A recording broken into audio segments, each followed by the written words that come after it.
Ok, chers développeurs, après une courte pause, on retourne à notre cours.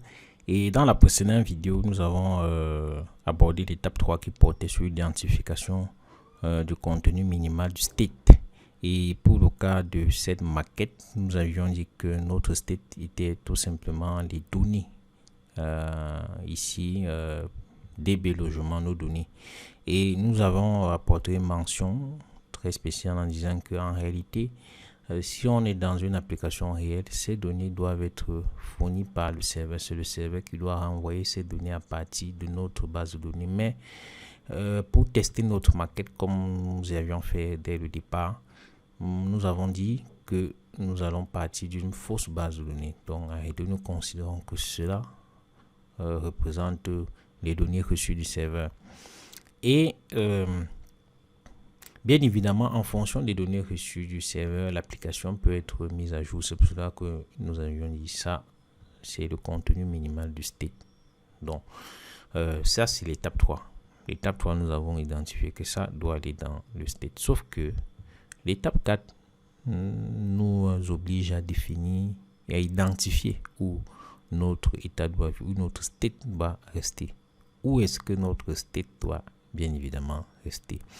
N'oubliez pas que notre state doit est interne aux composants. Nous avions brièvement abordé un article que j'ai présenté, ou du moins un article qui abordait la différence entre propre et state. Je vous ai dit, le state est interne à l'article, aux composants. Je m'excuse.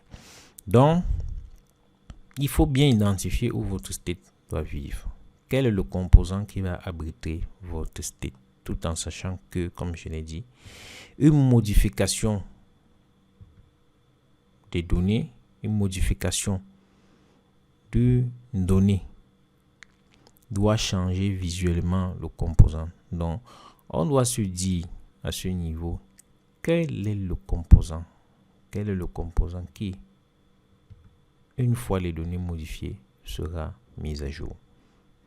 Donc, vous convenez avec moi, après cette analyse, que c'est bien évidemment liste logement. Parce qu'à chaque fois que, si je supprime, par exemple, ceci, la première annonce, le composant qui sera modifié visuellement, c'est liste logement. Il n'aura plus 3 rectangles ici, il y aura plutôt 2 rectangles. Si j'ajoute dans mes données ma liste de cette liste ici, si j'ajoute encore 3 autres objets qui représentent 3 annonces, si j'ajoute encore 3 autres objets, il ne va plus présenter 3 rectangles, il va présenter maintenant 6 rectangles pour prendre en compte la liste des logements qui a été modifiée et qui est passée de 3 à 6. Donc, nous avons identifié ces listes de logements qui doivent abriter notre state.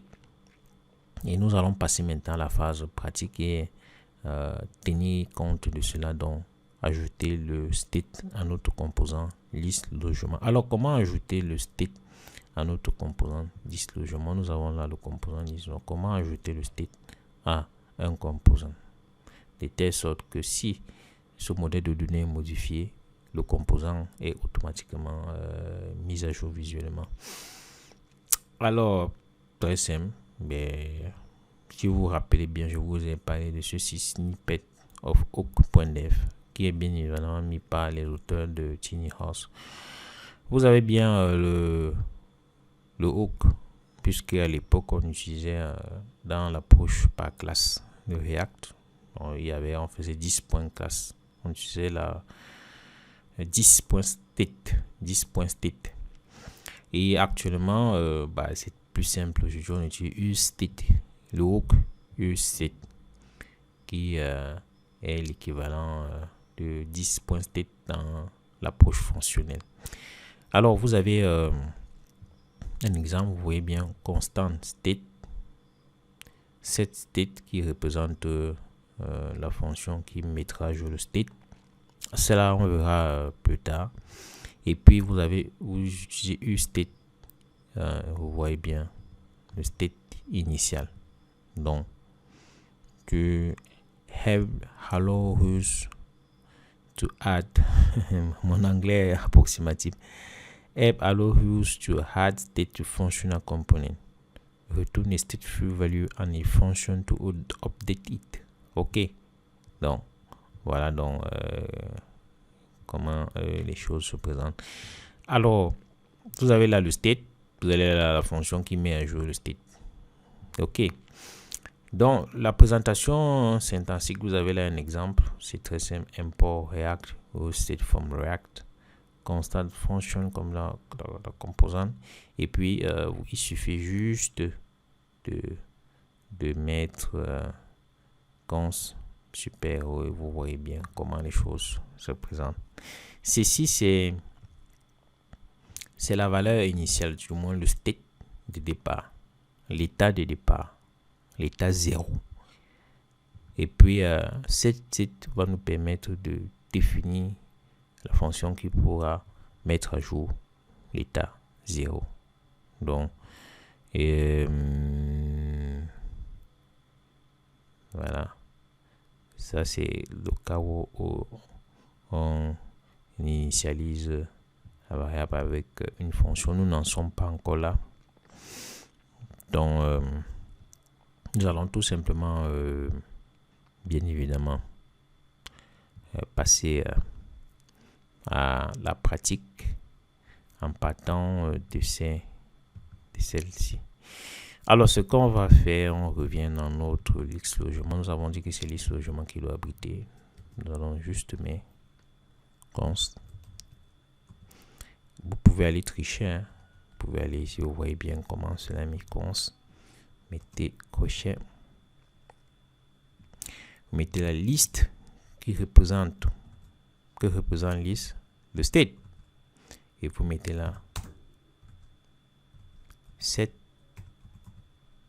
Bon, mettons liste db.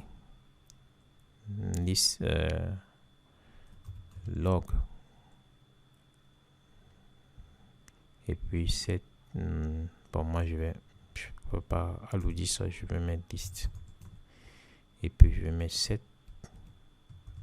Liste qui va représenter la fonction qui va mettre à jour mon state. Et je mets égal use state. N'oubliez pas que je devais importer useState, mais je pense que mon ami va importer ça. Je l'espère. Mais s'il n'importe pas, je vais importer. Il faut mettre entre parenthèses. Et je vais mettre DB logement.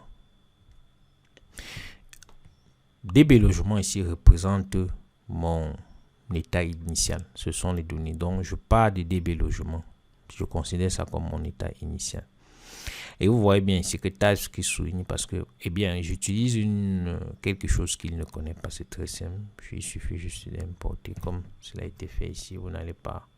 Vous voyez bien ici. Import. useState. Oh. Là, voilà. La difficulté import useState.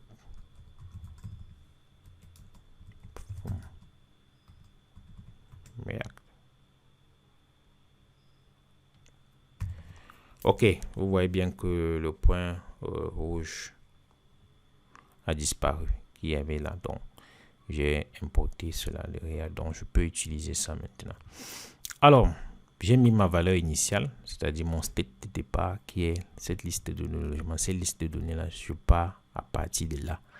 Et après, dans l'évolution, du coup, nous verrons dans la vidéo suivante, je vais définir la fonction qui va mettre à jour le state. Donc, ici là, vous voyez bien, si vous avez fait React, liste ici en réalité représente DB logement. Liste ici est comme la variable de départ. Donc je peux venir ici, je dis OK, je mets la liste. Et vous voyez bien que comme TypeScript soulignait, il ne souligne plus puisque ça a été utilisé. C'est ça et ça, c'est équivalent. Donc, si je clique là, enregistrer, cette liste est toujours soulignée tout simplement parce qu'il n'a pas été utilisé. Vous voyez bien, nous avons défini cette liste, nous avons assigné une valeur, mais il n'a jamais été utilisé. Donc, nous allons voir dans la vidéo suivante comment utiliser ça. Toujours est-il que à travers cette opération, si vous voyez bien ici au niveau, rien n'a du tout changé. On a toujours la même présentation, vous voyez bien. À travers cette opération, vous observez bien que